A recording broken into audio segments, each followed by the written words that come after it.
The Assembly will hear an address by His Excellency Lazarus McCarthy Chakwera, President of the Republic of Malawi and Commander-in-Chief of the Malawi Defense Force. I request protocol to escort His Excellency and invite him to address the Assembly.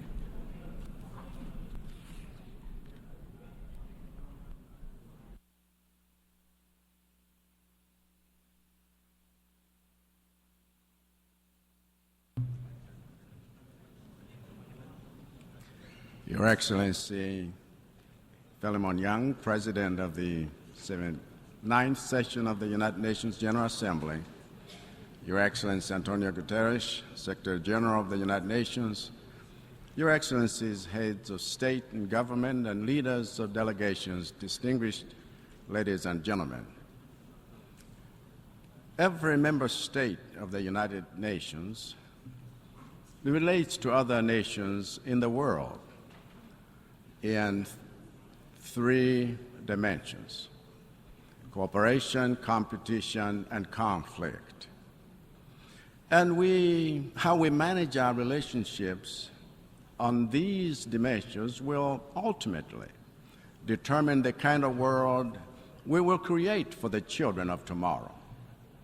So when we sit in this chamber to deliberate on the cooperation or competition or conflict between member states, we are actually designing and deciding our future.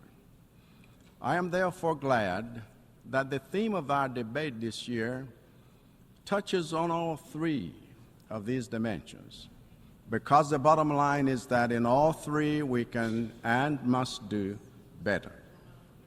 This year's theme calls on us to act together to advance peace, sustainable development, and dignity.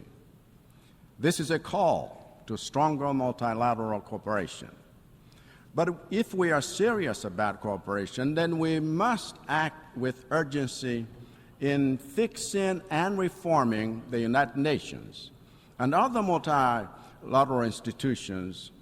And one fix that we from Africa demand is for the United Nations to embrace democracy in the Security Council by giving 2 permanent seats to Africa with veto power. When I first made this call in my inaugural address in this chamber, I was delighted to hear President Biden also announce that the United States is in favor of this reform. Similarly, when I met President Xi Jinping of China 3 weeks ago, I was delighted to hear that he too is in favor of stronger representation of the interests of developing countries in the Security Council. So, Mr. President, the time to fix this is now. We need this fix to strengthen our voice on the issues that matter to us in Africa. In the 4 years that I have been president, I have declared state of national disaster every year because of climate change impacts that we cannot solve without multilateral cooperation. And for one of those years, I was chair of 2 development communities, namely the Southern Africa Development Community, SADC, and the least developed countries, LDCs. And I learned firsthand that no nation can survive a global crisis or develop in the face of shocks without strong multilateral cooperation to sustain it. Even this year, I see how challenging it has been for my country and for Malawians. Coming off the back of the state of national disaster that I declared last year to secure international cooperation in response to the devastation caused by Cyclone Freddy, I had to declare another state of natural disaster this year to secure international cooperation in response to El Niño weather conditions that have destroyed crops in 3/4 of the country's districts, leaving 1/5 of the Malawian population without enough food to last the year. And this is happening in the face of devastating trauma we have suffered as a nation for the past 3 months, from the tragic death of our Vice President, Right Honorable Dr. Saulos Klaus Chilima, in a plane crash, whose cause is yet to be established by the German experts we have asked to investigate the accident. Yet another example of the necessity of international cooperation. Even the great strides of development we have made over the past 4 years have been facilitated by strong international cooperation. Whether it be the 4 road corridors and hundreds of secondary schools we are constructing through our cooperation with the United States, or the M1 road we are rehabilitating and expanding through our cooperation with the European Union, or the railway line system we have revived for the first time in 40 years through our cooperation with China, or the orthopedic and neurosurgery hospital we have developed through the cooperation with Norway, or the Makanjira Road we are ready to develop through our cooperation with Saudi Arabia, or the investments we are making to strengthen education and governance institutions through our cooperation with the United Kingdom, or the solar power plants that we have developed through our cooperation with Japan, or the extended credit facility from the International Monetary Fund that has unlocked access to the World Bank's and IDEA support through cooperation with developing partners, or the life-saving food assistance we mobilized for the people of Mangochi following the impact of Tropical Storm Anna through the cooperation with Iceland, or implementation of social protection programs to help rural women enjoy economic empowerment through our cooperation with Ireland, or the procurement of emergency food, fertilizers, and climate-resilient seeds for climate-ravaged Malawian communities through our cooperation with Tanzania, Ukraine, Egypt, Iceland, Russia, Morocco, and many others. Malawi is a testament to the power of cooperation to move a nation's development forward into an inclusively wealthy and sustainable future that is brighter than the past. It is, in fact, this foundation of international cooperation that we have built on to actively engage in intergovernmental negotiations for the pact of the future, for the future that we have fully endorsed at this 79th session of the General Assembly.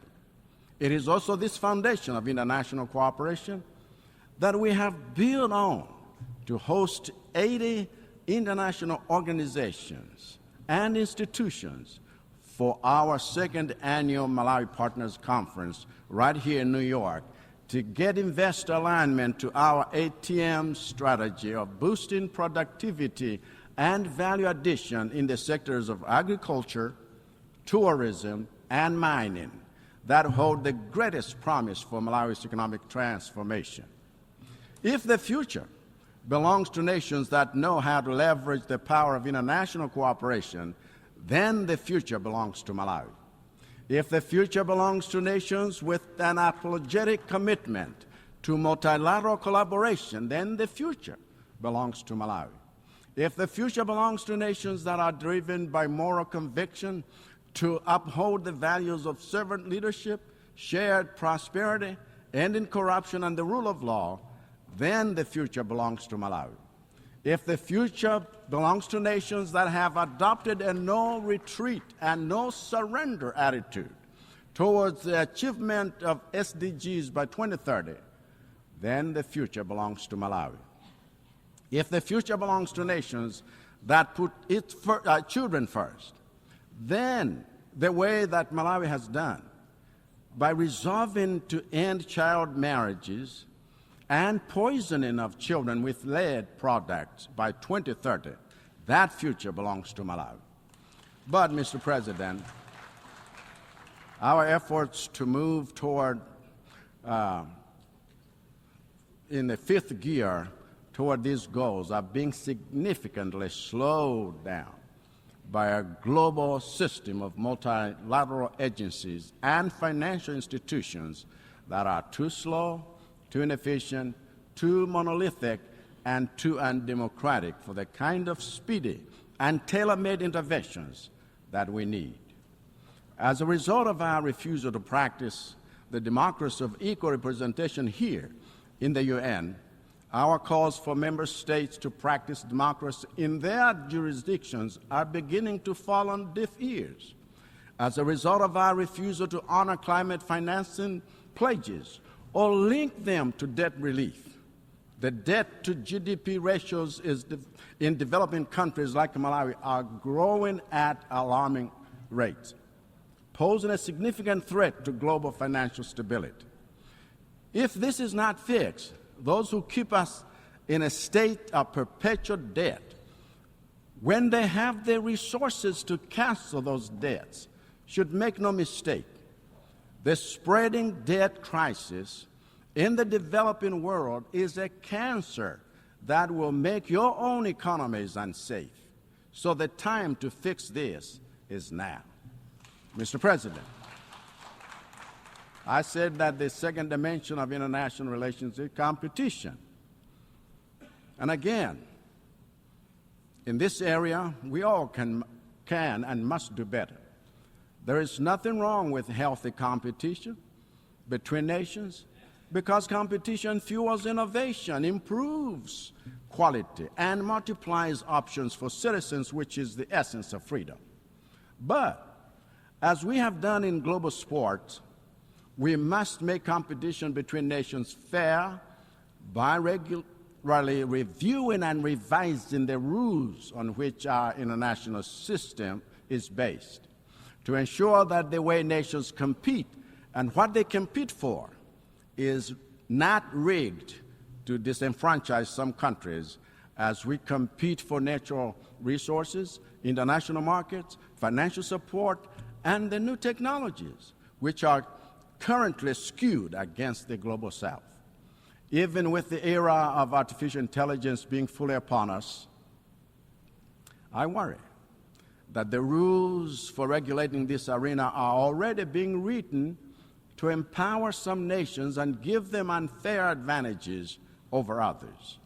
We need more than a rules-based system. We also need the rules themselves to foster fair competition. Of course, what this means is that we need stronger governance institutions that can enforce fair rules for accessing education, markets, technology, financing, and natural resources. It is therefore my central contention, Mr. President, that the one place we must have strong governance is here. If governance is weak here, there will be no one to regulate the collaboration and competition between nations in an equitable manner. And it is this absence of equity that is at the root of unwinnable conflicts in Eastern Europe, in Palestine, in Eastern DRC, and counting. We need governance reform to make the United Nations stronger because the world needs a strong UN that can be good and peaceful, not a weak UN that can only be harmless. And we need it now. Thank you for your attention.